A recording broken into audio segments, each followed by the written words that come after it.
जय हिंद साथियों, आप सभी का स्वागत करता हूं आप सभी के अपने चैनल टारगेट सिलेक्शन में। साथियों, आज के इस वीडियो में पूरी सामान्य ज्ञान का संपूर्ण निचोड़ समाहित किया गया है इन 100 क्वेश्चंस में। तो मेरा मानना है साथियों, पूरी जीके के 100 सबसे महत्वपूर्ण, सबसे चुनिंदा सवाल आज की इस वीडियो में आप लोग देखेंगे। और ये क्लास मैं आपको बता दूं साथियों, एसएससी एमटीएस के लिए और एसएससी जीडी के लिए क्लास है, ठीक है ना। तो पहला सवाल आपकी स्क्रीन पर है, देखिए बताइए सही जवाब क्या होगा। भारत का मैनचेस्टर किसे कहा जाता है? तो भारत का मैनचेस्टर साथियों अहमदाबाद को कहा जाता है, ये आपको ध्यान रखना है। उसके बाद देखिए, मोहनजोदड़ो किस नदी के तट पर स्थित है? यह सवाल कई बार आपसे एग्जाम में पूछा जा चुका है, तो अगर फिर से आपसे पूछ ले तो सिंधु नदी आपको बताना है, क्योंकि मोहनजोदड़ो ये सिंधु नदी के तट पर ही स्थित है। उसके बाद देखिए, किस काल युग में पत्थर के औजार सबसे पहले पाए गए थे? तो किसकी बात चल रही है, किस काल की बात चल रही है? आप लोग ध्यान रखेंगे, पुरा पाषाण युग की। और पुरा पाषाण युग में ही पत्थर के औजार सबसे पहले पाए गए थे। नेक्स्ट नंबर का सवाल है, कह रहे हैं कि किस वेद में संगीत से संबंधित ज्ञान संग्रहित है? देखिए, आपको ध्यान रखना है, जो सामवेद है ना, सामवेद, इसमें साथियों संगीत से संबंधित ज्ञान संग्रहित है। तो राइट आंसर आपका, जिनका भी ऑप्शन नंबर सी है, मैं कहूंगा आंसर आपका बिल्कुल करेक्ट है। उसके बाद देखिए, अगले नंबर का सवाल है कि भारत का राष्ट्रीय आदर्श वाक्य क्या है? सत्यमेव जयते है, या कह सकते हैं इसका मतलब हो जाएगा सत्य ही हमेशा, सत्य की हमेशा विजय होती है। यह किस प्राचीन भारतीय शास्त्र से लिया गया है या उद्धृत एक मंत्र है? तो मैं कहूंगा साथियों, सत्यमेव जयते तो मुंडकोपनिषद से लिया गया। कहां से लिया गया है? मुंडकोपनिषद से लिया गया। और इसका अर्थ भी आप लोग ध्यान रखेंगे सत्यमेव जयते का, कि सत्य की हमेशा विजय होती है। उसके बाद देखिए, अगला सवाल है, क्या व्याकरण की सर्वप्रथम रचित पुस्तक कौन सी है? मुझे बताइए। अगर बात करते हैं साथियों कौन सी है, तो अष्टाध्यायी आप लोग ध्यान रखेंगे। व्याकरण की सबसे पहले जो पुस्तक बनाई गई थी साथियों, रचित थी, रचयिता इसके साथियों कौन है, ये भी आप लोग एक बार कमेंट सेक्शन में बताइएगा। तो व्याकरण की सर्वप्रथम रचित पुस्तक कौन सी है? अष्टाध्यायी है। अगला सवाल देखिए कि चरक संहिता नामक एक पुस्तक, ये किस विषय से संबंधित है? तो ये किस विषय से संबंधित है? ये चिकित्सा से संबंधित है। चा से चरक संहिता और चा से चिकित्सा, तो मैं कहूंगा चरक संहिता में चिकित्सा से संबंधित बातें हैं। नेक्स्ट नंबर का सवाल है कि हीनयान और महायान ये किस धर्म के पंथ हैं? तो ये किस धर्म से साथियों संबंधित हैं? आप लोग ध्यान रखेंगे, इनका संबंध बौद्ध धर्म से है। हीनयान कह लो या महायान कह लो। उसके बाद देखिए, जातक कथाओं का संबंध किससे है? सिख धर्म से, बौद्ध धर्म से, जैन धर्म से या हिंदू धर्म से? तो आपको मालूम होना चाहिए साथियों, बौद्ध धर्म से इसका संबंध है। किसका? जातक कथाओं से। नेक्स्ट नंबर का सवाल है, ये सवाल आपसे बहुत पूछा जाता है और हजारों हजार बच्चा साथियों इसको बिना करे आ जाता है और उसका आंसर साथियों गलत हो जाता है। तो लीलावती के लेखक कौन है? भास्कराचार्य। आप लोग ध्यान रखेंगे साथियों, क्या भास्कराचार्य आचार्य ही साथियों कौन है? ये लीलावती के एक तरीके से लेखक है। नेक्स्ट नंबर का सवाल है, दास वंश की स्थापना किसने की थी? मुझे बताइए। देखिए, आपको मालूम होना चाहिए कि दास का मतलब होता है गुलाम, तो दास वंश कह लो या गुलाम वंश कह लो, एक ही बात है। तो साथियों, दास वंश के स्थापना किसके द्वारा की गई थी? संस्थापक कौन है? तो कुतुबुद्दीन ऐबक है आंसर, जिनका ऑप्शन नंबर ए मैं कहूंगा बिल्कुल करेक्ट है। अगला सवाल है आपकी स्क्रीन पर कि अलबरूनी ने अपनी पुस्तक किताबुल हिंद, ठीक है ना, ये किस भाषा में लिखी थी? तो ये किस भाषा में लिखी थी? ये तो साथियों अरबी भाषा में लिखी थी। राइट आंसर आपका ऑप्शन नंबर बी हो जाता है। नेक्स्ट नंबर का सवाल है कि इनमें से किसकी मृत्यु चौगान, यानी कि चौगान, इसको पोलो भी कहा जाता है साथियों आज के लैंग्वेज में, चौगान खेलते के दौरान हो गई थी, यानी कि चौगान खेल रहे थे उनकी मृत्यु हो गई थी। तो किसकी हो गई थी साथियों? आप लोगों का आंसर किस ऑप्शन के साथ जाएगा? तो मैं कहूंगा कुतुबुद्दीन ऐबक के साथ जाएगा, और जिनका भी आंसर यहां पर ए है बिल्कुल करेक्ट है। अगला सवाल देखिए, आपसे यहां पर साथियों पूछा जा रहा है कि किसने नौरोज नामक प्रसिद्ध फारसी त्योहार की शुरुआत की थी? तो किसने की थी? गयासुद्दीन बलबन ने की थी, आपका बिल्कुल सही जवाब हो जाता है। उसके बाद देखिए, भारत जो है ना, ये उत्तर से दक्षिण तक की इसकी लंबाई कितनी है? तो अगर भारत के उत्तर से देखा जाए और दक्षिण तक देखा जाए तो ये 3214 किलोमीटर इसकी दूरी है। यह सवाल आपसे बहुत पूछा जाता है। उसके बाद देखिए, नेक्स्ट नंबर का सवाल है कि क्षेत्रफल के क्रम में भारत के 3 बड़े राज्य बताएं, यानी कि आपको बताना है सबसे पहले भारत का सबसे ज्यादा क्षेत्रफल वाला राज्य कौन सा है, उसके बाद दूसरे नंबर पर कौन सा है, उसके बाद तीसरे नंबर पर कौन सा है। यह सवाल आपके लिए बहुत इंपॉर्टेंट है, आपके एग्जाम में आएगा। देखिए, यहां पर अगर बात करते हैं साथियों, मैं आपको बता देता हूं, अगर आप एसएससी एमटीएस का एग्जाम साथियों आपका है और आप इस एग्जाम को हर हालत में पास करना चाहते हैं, तो आपके लिए एक अंतिम समय में एक ऐसी पीडीएफ साथियों तैयार की गई है जिसमें आप 10 मॉडल पेपर देखेंगे। कैसे देखेंगे साथियों, 10 मॉडल पेपर देखेंगे। मेरा मानना है कि अगर इस 10 मॉडल पेपर का एक एक सवाल का जवाब आपके मनोमस्तिष्क में है, चाहे वो मैथ हो, चाहे वो रीजनिंग हो, जीके जीएस हो, इंग्लिश हो, तो आपका तकरीबन साथियों 65% से लेकर 70% पेपर आपका इसी पीडीएफ से फंसेगा। उसके अलावा साथियों पिछले 8 मंथ की आपको करंट अफेयर की पीडीएफ भी आपको दी जाएगी, वन लाइनर प्रकार के, जैसे क्वेश्चन उसके सामने उसका आंसर, क्वेश्चन उसी नीचे उसका आंसर, ऐसे साथियों क्वेश्चन आप लोग देखेंगे। तो अगर बात करें इन दोनों पीडीएफ को साथियों सिर्फ आपको 45 रुपए में दिया जा रहा है। कैसे आप इन दोनों पीडीएफ को प्राप्त कर सकते हैं, डिस्क्रिप्शन में लिंक है, व्हाट्सएप पर पीडीएफ नहीं, डिस्क्रिप्शन में लिंक लिखा होगा एसएससी एमटीएस पीडीएफ, उस पर क्लिक करेंगे तो आप हमारे व्हाट्सएप पर आ जाएंगे। वहां पर आपको एक क्यूआर कोड दिया जाएगा, उसमें 45 रुपीज का पेमेंट करके स्क्रीनशॉट भेजेंगे तो आपको साथियों ये दोनों पीडीएफ भेज दी जाएंगी, ठीक है ना। तो एग्जाम से पहले साथियों ये काम जरूर कर लीजिएगा। चलिए उसके बाद देखिए क्षेत्रफल के क्रम में भारत के 3 बड़े राज्य कौन सा है, आपको पता है सबसे ज्यादा क्षेत्रफल के हिसाब से राजस्थान है, उसके बाद मध्य प्रदेश, फिर महाराष्ट्र है। तो आपका जिनका भी आंसर ऑप्शन नंबर ए था, मैं कहूंगा बिल्कुल करेक्ट था। केरल से गुजरने वाले अक्षांश किस राज्य से भी गुजरते हैं, तो मैं कहूंगा साथियों तमिलनाडु से भी गुजरते हैं। राइट आंसर आपका ऑप्शन नंबर बी हो जाता है। विजयनगर साम्राज्य के प्रथम राजवंश थे, यानी कि अगर बात करें साथियों विजयनगर साम्राज्य का प्रथम राजवंश कौन सा था, क्योंकि विजयनगर साम्राज्य में तो कई सारे वंश आए हैं ना। तो पहला जो साथियों वंश था वो संगम वंश था। कौन सा वंश था, संगम वंश था। उसके बाद देखिए विजयनगर साम्राज्य की स्थापना कब हुई थी, मुझे बताइए। तो विजयनगर साम्राज्य की स्थापना 1336 में हुई थी। कब हुई थी, 1336 में हुई थी। आप सभी लोग यहां पर ध्यान रखेंगे। देवराय द्वितीय ने निम्नलिखित में से कौन सी उपाधि धारण की थी, तो देवराय द्वितीय ने तो साथियों गजबेटकर की उपाधि धारण की थी। कौन सी उपाधि धारण देवराय द्वितीय ने की थी, गजबेटकर की उपाधि धारण की थी। नेक्स्ट नंबर का सवाल है कि तुलुप वंश के संस्थापक कौन थे, मुझे बताइए। तो तुलुप वंश के संस्थापक साथियों कौन थे, वीर नरसिम्हा थे। कौन थे साथियों, वीर नरसिम्हा ही तुलुप वंश के संस्थापक थे। ये आप सभी लोगों को मालूम होना चाहिए। नेक्स्ट नंबर का सवाल है आपकी स्क्रीन पर, देखिए बताइए राइट आंसर क्या है। पूछा जा रहा है कि कृष्णदेव राय के शासनकाल में अष्ट दिग्गज किसे कहा जाता था, बताइए। तो किसे अष्ट दिग्गज कहा जाता था, 8 मंत्रियों वाली परिषद को, विजयनगर साम्राज्य के 8 वीरों को, या तेलुगु भाषा के 8 महाविद्वानों को। तो मैं कहूंगा बिल्कुल करेक्ट आंसर आपका जो होगा वो ऑप्शन नंबर सी वाला जाएगा, क्योंकि तेलुगु भाषा के जो 8 महान विद्वान थे साथियों, इनको ही एक तरीके से कृष्णदेव राय के शासनकाल में अष्ट दिग्गज के नाम से पुकारा जाता था। उसके बाद देखिए अगला सवाल है आपकी स्क्रीन पर कि कृष्णदेव राय ने अमुक्त माल्यद नामक ग्रंथ की रचना की। पहला सवाल तो यही बनता है, यही आपसे पूछा जाएगा कि अमुक्त माल्यद ग्रंथ की रचना किसने की, तो कृष्णदेव राय ने की। पूछा जा रहा है किस भाषा में की, तो तेलुगु में की। इसलिए सही जवाब जिनका भी ऑप्शन नंबर ए के साथ है, मैं कहूंगा बिल्कुल करेक्ट है। साथियों अगर आपने अभी तक इस वीडियो को लाइक नहीं किया तो तुरंत साथियों वीडियो को लाइक कर दीजिए, वीडियो को लाइक कर दीजिए। और साथियों चैनल पर नए हैं तो चैनल को भी तुरंत सब्सक्राइब कर लीजिए, क्योंकि अगर आपको वाकई में सिलेक्शन लेना है, क्योंकि हजार बच्चा इस चैनल के माध्यम से सिलेक्शन ले चुका है और अब अगली बारी आपकी है, यानी कि अगला नंबर आपका है सिलेक्शन का। तो अगर आप वाकई में आसानी के साथ स्मार्ट स्टडी करके सिलेक्शन लेना चाहते हैं कम मेहनत के साथ, तो इस चैनल पर सब्सक्राइब का निशान जो है उसको दबा दीजिए और चैनल से जुड़ जाइए। मेरा मानना है कि सिलेक्शन आपका बहुत आराम से हो जाएगा। उसके बाद देखिए अगला सवाल है साथियों, जहांदार शाह को किस उपनाम से जाना जाता है, तो किस उपनाम से जाना जाता था, इनको लंपट मूर्ख कहा जाता था। क्या कहा जाता था, इनको लंपट मूर्ख कहा जाता था।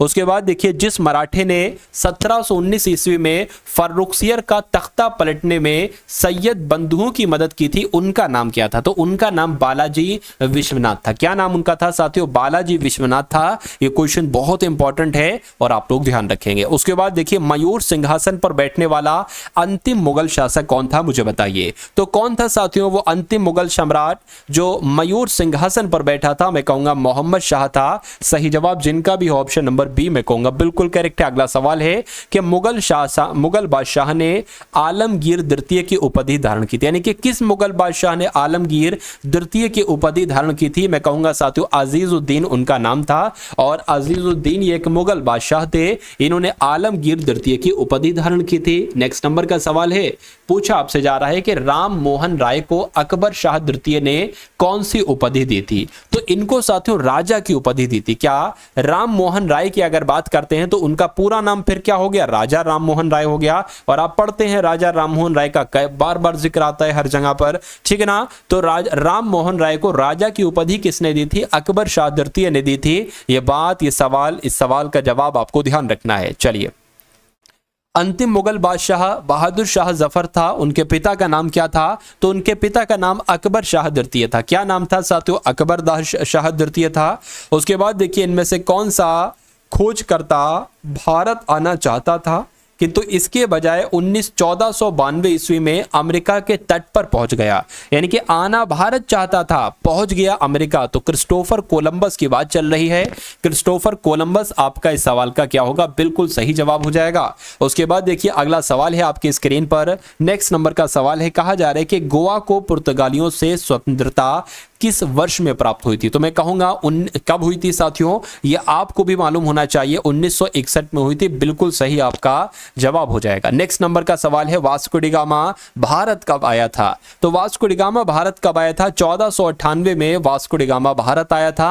आपका भी बिल्कुल करेक्ट आंसर था। ब्रिटिशों के साथ अलीनगर की संधि पर किसने हस्ताक्षर किए थे, तो किसने हस्ताक्षर किए थे, अगर सवाल ही आपसे पूछ लिया जाए तो सिराजुद्दौला आपको बताना है। क्या आपको बताना है कि ब्रिटिशों के साथ अलीनगर की संधि पर किसने हस्ताक्षर किए थे, तो सिराजुद्दौला ने हस्ताक्षर किए थे। उसके बाद देखिए, निम्नलिखित में से किस स्थान पर वाडियार राजवंश का शासन था, तो कहां पर था साथियों, मैसूर पर था। यानी कि मैसूर पर ही वाडियार राजवंश का शासन था।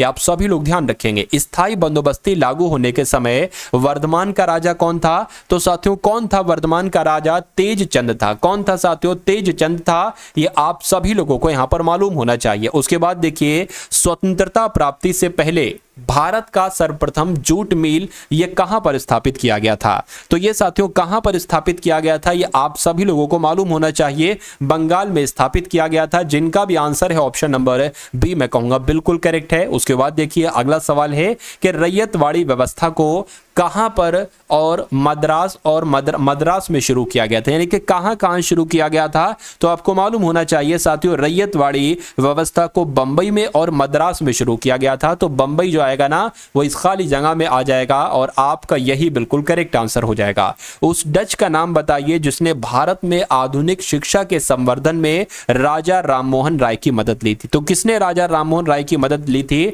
आप लोग ध्यान रखेंगे, डेविड हेयर इनका नाम है। क्या नाम इनका है, डेविड हेयर इनका नाम है। और साथियों, इन्होंने भारत में आधुनिक शिक्षा के संवर्धन में राजा राममोहन की राय ली थी, जिनका आंसर यहां पर डी है, मैं कहूंगा बिल्कुल करेक्ट है। उसके बाद देखिए, अगला सवाल है, राजघाट किसकी समाधि है, तो राजघाट साथियों इंदिरा गांधी की है या राजीव गांधी की, महात्मा गांधी की या पंडित जवाहरलाल नेहरू की। तो आपको मालूम होना चाहिए साथियों, तो महात्मा गांधी जी की समाधि स्थल है साथियों, जिसका नाम है राजघाट। उसके बाद देखिए, अगला सवाल है, आपसे पूछा यहां पर यह जा रहा है कि पंडित जवाहरलाल नेहरू ने किसके निधन पर कहा कि हमारे जीवन से रोशनी चलेगी। किसका निधन हुआ था साथियों, तो उन्होंने ये बात कही थी, आप लोग ध्यान रखेंगे, महात्मा गांधी जी की जब मृत्यु हुई थी तो उन्होंने कहा था कि हमारे जीवन से रोशनी चली गई थी। किसका कथन है ये, पंडित जवाहरलाल नेहरू का कथन है। पंडित जवाहरलाल नेहरू के अनुसार इनमें से किसे आधुनिक भारत के मंदिरों के रूप में जाना जाता है, तो किसको जाना है साथियों, बांधों को जाना जाता है, यानी कि डैम्स को जाना जाता है। किसको साथियों, डैम्स को कहा जाता है, बांधों को कहा जाता है आधुनिक भारत के मंदिर। किसके द्वारा, पंडित जवाहरलाल नेहरू के द्वारा। अगला सवाल है, महात्मा गांधी जी को दक्षिण अफ्रीका में एम्बुलेंस सेवाओं में उनके योगदान के लिए अंग्रेजों के कैसर हिंद के पदक से किसने सम्मानित किया था, तो किसने सम्मानित किया था, लॉर्ड हार्डिंग ने सम्मानित किया था। यह सवाल आपसे पूछा जाएगा और पूछा भी जा चुका है कई बार, तो आप लोग ध्यान रखेंगे, लॉर्ड हार्डिंग इसका राइट आंसर हो जाएगा। Swaraj is my birth right and I shall have it, ये किस नेता का कथन है, मुझे बताइए। तो ये बाल गंगाधर तिलक का साथियों कथन है। किसका कथन है, बाल गंगाधर तिलक का कथन है। राइट आंसर आपका हो जाएगा बाल गंगाधर तिलक। उसके बाद देखिए, रविन्द्रनाथ टैगोर को गुरुदेव की उपाधि किसके द्वारा दी गई थी, तो किसने दी थी साथियों, महात्मा गांधी जी ने ही रविन्द्रनाथ टैगोर को गुरुदेव की उपाधि दी थी। ये सवाल बहुत पूछा जाता है आपसे। उसके बाद देखिए, बिस्मार्क ऑफ इंडिया किसे कहा जाता है, बताइए। तो बिस्मार्क ऑफ इंडिया किसे कहा जाता है, सरदार वल्लभ भाई पटेल को ही क्या कहा जाता है, बिस्मार्क ऑफ इंडिया कहा जाता है। अगला सवाल है आपकी स्क्रीन पर कि निम्नलिखित में से किस शैलकृत गुफा में 11 सिरों के बोधिसत्व का अंकन मिलता है? तो किसकी बात चल रही है साथियों? क्या आपका राइट आंसर होगा केन्हेरी की गुफाएं आपका बिल्कुल सही जवाब हो जाएगा। परमार वंश का शासक नहीं था, मुझे बताइए तो इनमें से कौन कौन परमार वंश के शासक थे? देखिए उपेंद्र थे, मुंज थे, उसके अलावा उदयादित्य थे, लेकिन गांगेयदेव नहीं थे तो यही आपका राइट आंसर हो जाएगा। कठिन सवाल पूछा जाता है ना तो उसमें नहीं आ जाता है, अगर सवाल पूछा जाएगा तो डिक्टो ऐसा ही पूछा जाएगा, इसमें चेंज साथियों नहीं होगा। उसके बाद देखिए मोहम्मद बिन तुगलक ने दिल्ली के स्थान पर नवीन राजधानी किसे बनाया? तो साथियों किसे बनाया? क्या आपका सही जवाब होगा? तो दौलताबाद को बनाया। राइट आंसर आपका ऑप्शन नंबर ए हो जाता है। उसके बाद देखिए मांडू के जहाज महल का निर्माण निम्नलिखित में से किस शासक ने करवाया था? बताइए तो किस शासक ने करवाया था? ये आप लोग ध्यान रखेंगे, सुल्तान महमूद प्रथम ने ही मांडू के जहाज महल का निर्माण करवाया था। अगला सवाल है आपकी स्क्रीन पर कि जौनपुर राज्य का अंतिम शासक कौन था? तो जौनपुर राज्य का अंतिम शासक साथियों कौन था? हुसैन शाह था। कौन थे? जौनपुर राज्य के अंतिम शासक हुसैन शाह थे। अगला सवाल है आपकी स्क्रीन पर कि इनमें से कौन Indian society of oriental art के संस्थापकों में से एक हैं? तो किसकी बात चल रही है? आप लोग ध्यान रखेंगे साथियों, आपका राइट आंसर किस ऑप्शन के साथ जाएगा? साथियों अगर बात करते हैं यहां पर अवनींद्रनाथ टैगोर की, तो अवनींद्रनाथ टैगोर आपका बिल्कुल सही जवाब है, क्योंकि Indian society of oriental art के संस्थापकों में से साथियों जाने जाते हैं अवनींद्रनाथ टैगोर। नेक्स्ट नंबर का सवाल है कि निम्नलिखित में से किस संगीतज्ञ ने राजा मानसिंह तोमर और गुजरा के बहादुर शाह के दरबार में सेवा दी? मुझे बताइए। देखिए ये वो सवाल हैं साथियों जो आपकी परीक्षा में पूछे जाते हैं और हजारों हजार बच्चा इन सवालों को छोड़कर चला आता है, फिर कहता है सिलेक्शन नहीं हो रहा है। क्यों सिलेक्शन नहीं हो रहा है? क्योंकि जो एग्जाम में आता है वो तो आप पढ़ नहीं रहे हो साथियों, ठीक है ना। चलिए तो मैं आपको साथियों A to Z सब कुछ पढ़ाऊंगा जो जो आपसे सवाल एग्जाम में पूछा जाएगा।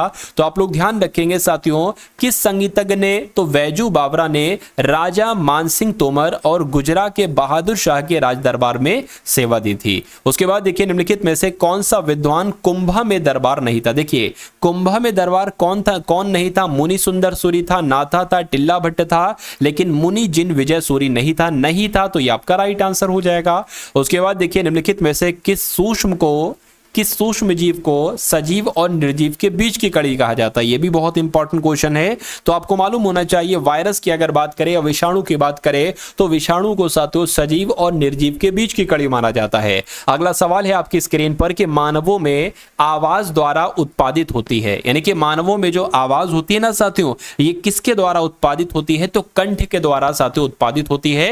ये आप सभी लोगों को यहां पर मालूम होना चाहिए। उसके बाद देखिए एंटीबायोटिक की खोज साथियों किसके द्वारा की गई थी? मुझे बताइए तो किसके द्वारा एंटीबायोटिक की खोज की गई थी? अलेक्जेंडर फ्लेमिंग के द्वारा ही एंटीबायोटिक की खोज की गई थी। आप लोग ध्यान रखेंगे, सही जवाब जिनका भी ऑप्शन नंबर बी, तो मैं कहूंगा आंसर आपका बिल्कुल करेक्ट है। अगला सवाल है कि निम्नलिखित में से कौन सा स्थानीय जीव रेशे यानी कि फाइबर का एक सामान्य स्रोत नहीं है? तो कौन नहीं है साथियों? मैं कहूंगा जेबरा नहीं है। अब नहीं है तो ये आपका राइट आंसर है। और उसके बाद देखिए कि जीव विज्ञान के पिता कौन है? मुझे बताइए साथियों। देखिए मैं आपको जो चीजें दे रहा हूं, मैं आपको जो भी क्वेश्चंस करा रहा हूं, यहां पर सभी के सभी चुनिंदा क्वेश्चन है और सभी के सभी इंपॉर्टेंट क्वेश्चन है जो आपके एग्जाम में आपको डायरेक्ट देखने को मिलेंगे। तो इस चैनल पर साथियों नए हैं, चैनल को तुरंत साथियों क्या कर लेंगे, तुरंत सब्सक्राइब करके बेल आइकन पर क्लिक कर लेंगे, ठीक है ना। चलिए जीव विज्ञान के पिता की जब हम बात करते हैं साथियों तो अरस्तु आपका जवाब होना चाहिए। तो अगर आपका जवाब अरस्तु है, क्योंकि आपको मालूम है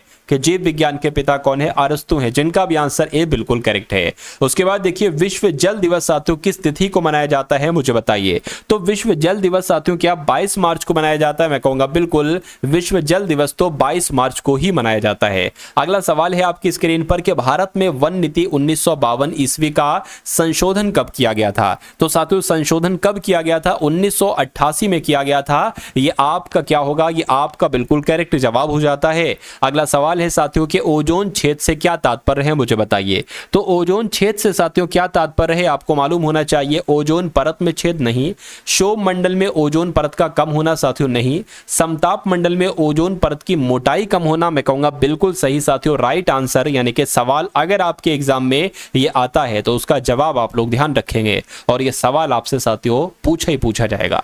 जापान में योकोहामा सम्मेलन 1994 किस मुद्दे पर आयोजित किया गया था? तो ये किस मुद्दे पर आयोजित किया गया था? ये आपदा जोखिम में कमी मुद्दे पर आयोजित किया गया था। ये आप सभी लोगों को याद रखना है। अगला सवाल है कि भारतीय कमल का वैज्ञानिक नाम क्या है? बताइए, सवाल भी पूछा जाएगा। भारतीय कमल के वैज्ञानिक नाम की अगर बात करते हैं तो साथियों लेमुम्बो न्यूसीफेरा इसका वैज्ञानिक नाम है भारतीय कमल का। चलिए भाई, अगला सवाल देखिए कि रियो शिखर सम्मेलन किसके साथ जुड़ा हुआ है? तो रियो शिखर सम्मेलन की अगर बात करें साथियों तो जैविक विविधता पर कन्वेंशन के साथ जुड़ा हुआ है। सही जवाब, राइट आंसर आपका ऑप्शन नंबर ए हो जाता है। उसके बाद देखिए राष्ट्रीय डेयरी अनुसंधान संस्थान कहां पर है? बताइए। तो राष्ट्रीय डेयरी अनुसंधान संस्थान कहां पर है साथियों? हरियाणा के करनाल में है।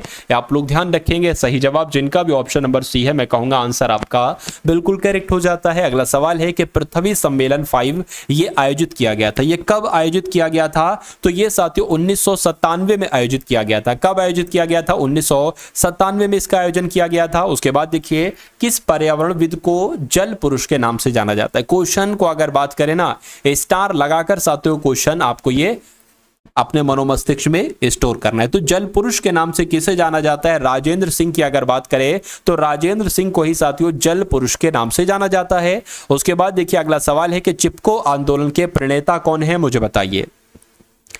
तो चिपको आंदोलन के प्रणेता कौन है साथियों? सुंदरलाल बहुगुणा ही चिपको आंदोलन के प्रणेता है। अगले नंबर का सवाल है कि Indian institute of ecology and environment ये कहां पर है? बताइए। तो ये कहां पर है साथियों? ये तो नई दिल्ली में। कहां पर है साथियों? ये नई दिल्ली में है। सही जवाब आपका ऑप्शन नंबर ए हो जाता है। यमुना एक्शन प्लान औपचारिक रूप से प्रारंभ किया गया था। तो कब साथियों प्रारंभ किया गया था? 1993 में प्रारंभ किया गया था। क्या यमुना एक्शन प्लान साथियों औपचारिक रूप से 1993 में प्रारंभ किया गया था। उसके बाद देखिए एलपीजी के संदर्भ में क्या गलत है, यानी कि आपसे पूछा जा रहा है कि एलपीजी के संदर्भ में गलत क्या है। देखिए नीले ज्वाला से जलने वाला एलपीजी, बिल्कुल एलपीजी में आप देखेंगे नीला ज्वाला, ब्लू एक तरीके से जो है वो ज्वाला निकलती है। उच्च ऊष्मीयमान होता है, बिल्कुल। एक स्वच्छ ईंधन होता है, बिल्कुल। मीथेन उत्सर्जन, मीथेन नहीं अगर मीथेन उत्सर्जित करेगा तो मामला गड़बड़ा जाएगा साथियों एलपीजी के द्वारा। तो मैं कहूंगा राइट आंसर आपका ऑप्शन नंबर डी वाला, क्योंकि ये एक असत्य कथन है।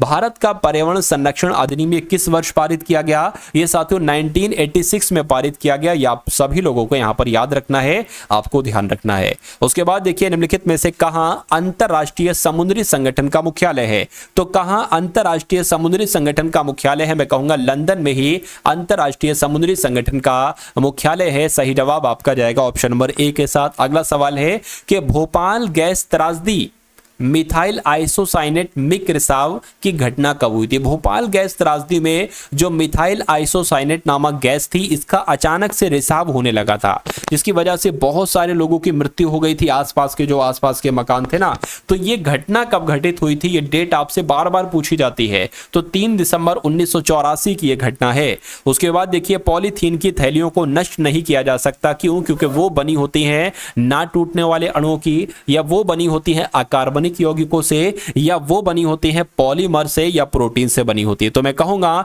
वो ना टूटने वाले अणुओं से बनी होती हैं, इसलिए पॉलीथीन की थैलियों को नष्ट नहीं किया जा सकता है। उसके बाद देखिए अगला सवाल है कि निम्नलिखित में से किसके क्षय होने में सबसे अधिक समय लगता है? तो अगर बात करें सिगरेट का टुकड़ा बिल्कुल खत्म हो जाएगा बहुत जल्दी, चमड़े का जूता, फोटो फिल्म या प्लास्टिक का थैला। जो प्लास्टिक का थैला है, देखिए तभी तो इन सारी चीजों पर क्या बैन लग रहा है, बैन लग रहा है, बहुत सारी जगह पर लग चुका है। तो प्लास्टिक के थैले पर साथियों क्षय होने में सबसे अधिक समय लगता है। चलिए उसके बाद देखिए अंतरिक्ष प्रदूषण की समस्या किससे संबंधित है? बताइए। तो ये विकिरण से संबंधित है या कचरे? देखिए कचरे से भी संबंधित है और विकिरण से भी संबंधित है। तो आपका राइट आंसर जो जाएगा वो ऑप्शन नंबर सी के साथ जाएगा। उसके बाद देखिए बुक्सा राष्ट्रीय उद्यान यानी कि बुक्सा नेशनल पार्क, ये कहां पर है, ये किस राज्य में है? तो अगर आपका जवाब पश्चिम बंगाल है तो मैं कहूंगा आपका जवाब बिल्कुल सही हो जाएगा, क्योंकि बुक्सा राष्ट्रीय उद्यान पश्चिम बंगाल में ही स्थित है। भूजल में किस खनिज के संदूषण के कारण ब्लू बेबी सिंड्रोम होता है? तो अगर बात करें साथियों यहां पर अगर बात करें साथियों नाइट्रेट आपका सही जवाब हो जाएगा, क्योंकि भूजल में नाइट्रेट खनिज के संदूषण के कारण ब्लू बेबी सिंड्रोम होता है। सही जवाब आपका जाएगा ऑप्शन नंबर बी के साथ। उसके बाद देखिए अगला सवाल है कि मानव आबादी में बीमारियों और इसके स्रोतों के सांख्यिकीय अध्ययन को क्या कहा जाता है? तो साथियों इसको क्या कहा जाता है? महामारी विज्ञान कहा जाता है। ये भी आपके लिए इंपॉर्टेंट क्वेश्चन है। उसके बाद देखिए खसरा के उपचार के लिए इस्तेमाल किए जाने वाले टीके का नाम क्या है? तो खसरा के उपचार के लिए साथियों इस्तेमाल किए जाने वाले टीके का नाम क्या है साथियों? MMR है। क्या है साथियों? MMR है। ये आपका बिल्कुल करेक्ट आंसर है। उसके बाद देखिए क्यों बुखार किस जीवाणु के कारण होता है बताइए? तो इसकी अगर बात करें साथियों आप लोग ध्यान रखेंगे कॉक्सियला बेनेंटी जीवाणु एक होता है, इसकी वजह से साथियों क्यों बुखार हो जाता है? यह भी अच्छा सवाल है। उसके बाद देखिए रोजेशिया एक आम बीमारी है जो मानव शरीर के किस भाग को प्रभावित करती है? तो किसको प्रभावित करती है साथियों? स्किन को, त्वचा को साथियों प्रभावित करती है। यह आपका राइट आंसर हो जाएगा। निम्नलिखित में से कौन से विटामिन की कमी से रतौंधी रोग होता है जो मानव में पूर्ण दृष्टिहीनता का कारण बनता है? तो किस ऑप्शन की बात चल रही है, किसकी बात चल रही है? मैं कहूंगा विटामिन ए की बात चले, क्योंकि विटामिन ए की कमी से रतौंधी रोग होता है जो मानव में पूर्ण दृष्टिहीनता का कारण बनता है। सही जवाब अगर आप कहे ऑप्शन नंबर बी तो मैं कहूंगा आपका आंसर बिल्कुल करेक्ट है। उसके बाद देखिए किस विटामिन की कमी के कारण इंसानों में रक्त अल्पता यानी कि एनीमिया रोग हो जाता है, खून की कमी हो जाती है? तो किस विटामिन की कमी से साथियों? विटामिन B12 की कमी से इंसानों में रक्त अल्पता यानी कि एनीमिया नामक रोग हो जाता है। उसके बाद देखिए अगला सवाल है आपकी स्क्रीन पर, देखिए और मुझे बताइए कि आपका यहां पर राइट आंसर क्या होगा। पूछा जा रहा है कि रजत को दीर्घ दृष्टि है तो उसकी दृष्टि को सही करने के लिए नेत्र विशेषज्ञ उसे किस प्रकार की लेंस की सलाह देंगे? तो किस प्रकार की साथियों उसे कहेंगे उत्तल लेंस को यूज करो। राइट आंसर आपका ऑप्शन नंबर डी हो जाएगा। अगला सवाल है प्रेस बायोपिया को सही करने के लिए आमतौर पर इस्तेमाल किए जाने वाला लेंस का प्रकार क्या है? तो क्या है साथियों? बाइफोकल लेंस है। या आप लोग ध्यान रखेंगे सही जवाब आपका ऑप्शन नंबर ए हो जाता है। उसके बाद देखिए मानव नेत्र में किस प्रकार का लेंस पाया जाता है? तो अगर बात करें साथियों मानव नेत्र में किस प्रकार का लेंस पाया जाता है तो उत्तल लेंस पाया जाता है। आपका सही जवाब किस ऑप्शन के साथ जाएगा? ऑप्शन नंबर बी के साथ जाएगा। मायोपिया को इस नाम से भी जाना जाता है। किस नाम से जाना जाता है मायोपिया को? तो निकट दृष्टि के नाम से भी जाना जाता है। यह भी आप लोगों को यहां पर याद रखना है। अगले नंबर का सवाल है, पूछा आपसे जा रहा है कि रोडोस्पिन जिसे दृष्टि नील लोहित भी कहा जाता है हमारे शरीर में कहां पाया जाता है? तो ये साथियों कहां पर पाया जाता है? ये आंखों का रोग है, आंखों में पाया जाएगा। सही जवाब आपका डी के साथ जाएगा। उसके बाद देखिए आंख की पुतली का आकार किसके द्वारा नियंत्रित किया जाता है? तो किसके द्वारा? मैं कहूंगा आइरिस के द्वारा। आंख की पुतली का आकार आइरिस के द्वारा नियंत्रित किया जाता है। राइट आंसर आपका ऑप्शन नंबर डी हो जाता है। भाई बहुत बढ़िया, वेरी गुड क्लास। आंख के सामने के पारदर्शी भाग को आप क्या कहते हैं? तो अगर आपसे सवाल ये पूछा जाए तो कॉर्निया आपको बता देना है। क्या आपको बता देना है साथियों? क्योंकि आंख के सामने के पारदर्शी भाग को कॉर्निया कहा जाता है। उसके बाद देखिए हाल ही में कहां पहली बार आधिकारिक तौर पर मिथुन का पंजीकरण किया गया? तो यहां पर अगर बात करते हैं साथियों कि आपका सही जवाब क्या हो सकता है, आप लोग ध्यान रखेंगे असम में पहली बार आधिकारिक तौर पर मिथुन का पंजीकरण किया गया था। उसके बाद देखिए किस राज्य में मुख्यमंत्री बाल पौष्टिक आहार योजना का शुभारंभ किया गया है? तो कहां पर साथियों किया गया है? हिमाचल प्रदेश में किया गया। कहां पर? हिमाचल प्रदेश में ही बाल पौष्टिक आहार योजना का शुभारंभ किया गया। बैडमिंटन जूनियर चैंपियनशिप 2024 का आयोजन साथियों कहां पर हुआ है? तो आप लोग ध्यान रखेंगे चीन में हुआ है, इसलिए सही जवाब आपका ऑप्शन नंबर बी हो जाता है। उसके बाद देखिए कौन सा देश भारत को 1000 मेगावाट बिजली निर्यात करेगा बताइए? तो ये काम कौन कर रहा है साथियों? नेपाल ये काम कर रहा है। ये भी सवाल आपके एग्जाम में पूछा जा सकता है। अगला सवाल देखिए आनंद महिंद्रा को कहां पर स्थापित यंग इंडिया स्किल्स यूनिवर्सिटी का चेयरमैन नियुक्त किया गया है? तो किसकी बात चल रही है? तेलंगाना की बात चल रही है। यानी कि तेलंगाना की अगर बात करें तो तेलंगाना में जो यंग इंडिया स्किल्स यूनिवर्सिटी स्थापित की गई इसके चेयरमैन कौन नियुक्त किए गए हैं? तो आनंद महिंद्रा को नियुक्त किया गया है। किस देश में एक शक्तिशाली तूफान एम्पिल आया है? तो किस देश में आया है? जापान में आया है। यह आपका बिल्कुल सही जवाब हो जाता है। उसके बाद देखिए किस देश ने हैजा प्रकोप की घोषणा की है मुझे बताइए? तो हैजा प्रकोप की घोषणा किस देश ने की है साथियों? सूडान ने की है हैजा प्रकोप की घोषणा। अगला सवाल है और आज की इस वीडियो का अंतिम सवाल है आपकी स्क्रीन पर, कहने के किस विश्वविद्यालय ने सुरक्षा के लिए उन्नत साइनाइड सेंसर विकसित किए हैं? तो किसने साथियों ये काम किया है? ये केरल विश्वविद्यालय ने ये काम किया है। सही जवाब आपका ऑप्शन नंबर सी हो जाता है भाई। बहुत बढ़िया, वेरी गुड क्लास। तो कैसी लगी आपको ये क्लास, एक बार कमेंट सेक्शन में जरूर बताइएगा। एसएससी एमटीएस के लिए साथियों अंतिम समय में ये पीडीएफ सिर्फ अंतिम समय में तैयार की जाती है, ताकि आप अंतिम समय में इस पीडीएफ को तैयार, क्योंकि बहुत लंबे समय तक चीजें आपको नहीं याद रख सकते। अगर आपको पहले से दे दी जाएंगी तो आप एग्जाम में साथियों कैसे क्या कर पाओगे? अंतिम समय में वो क्वेश्चंस आपको दिए जाते हैं जिनकी पूरी संभावना होती है साथियों, ठीक है, 90% संभावना होती है आपके एग्जाम में पूछे जाने की। तो यहां पर आपको 10 मॉडल पेपर दिए जा रहे हैं, 10 मॉडल पेपर आपको दिए जा रहे हैं। इससे आपकी math, reasoning, GK, GS, English मजबूत होगी। और करंट अफेयर के लिए आपके लिए एक स्पेशल पीडीएफ बनाई गई है जिसमें 1000 क्वेश्चन है। क्या? करंट अफेयर के 1000 क्वेश्चन, वन लाइनर टाइप से क्वेश्चन है। तुरंत पढ़िए, तुरंत उसका उत्तर सामने है, ठीक है ना। और अगर 10 मॉडल पेपर की बात करेंगे, अलग तरीके से बनाए गए हैं। क्वेश्चन उसके नीचे उसका आंसर, क्वेश्चन उसके नीचे उसका सॉल्यूशन। तो ये दोनों पीडीएफ आपको सिर्फ 45 रुपए में दी जा रही है। वैसे इनका रेट की बात करें तो 200 रुपए प्राइस होना चाहिए, लेकिन सिर्फ 45 रुपए में आपको दी जा रही है। डिस्क्रिप्शन में एसएससी एमटीएस पीडीएफ लिखा होगा, वहां पर आप क्लिक करेंगे तो आप हमारे व्हाट्सएप पर आ जाएंगे। वहां पर आपको एक क्यूआर कोड दिया जाएगा, उस क्यूआर कोड पर 45 का पेमेंट करके पीडीएफ आप प्राप्त कर सकते हैं। तो इस वीडियो को लाइक कीजिएगा, अपने मित्रों के साथ शेयर कीजिएगा। उसके अलावा एसएससी एमटीएस प्लेलिस्ट का लिंक डिस्क्रिप्शन में है, वहां जाके कुछ वीडियोस को जरूर देखिएगा। डिस्क्रिप्शन में टेलीग्राम, व्हाट्सएप ग्रुप का लिंक है, उसको भी साथियों जरूर ज्वाइन कर लीजिएगा। चलिए तो मिलते हैं हम सभी लोग आने वाली वीडियो में। जय हिंद साथियों।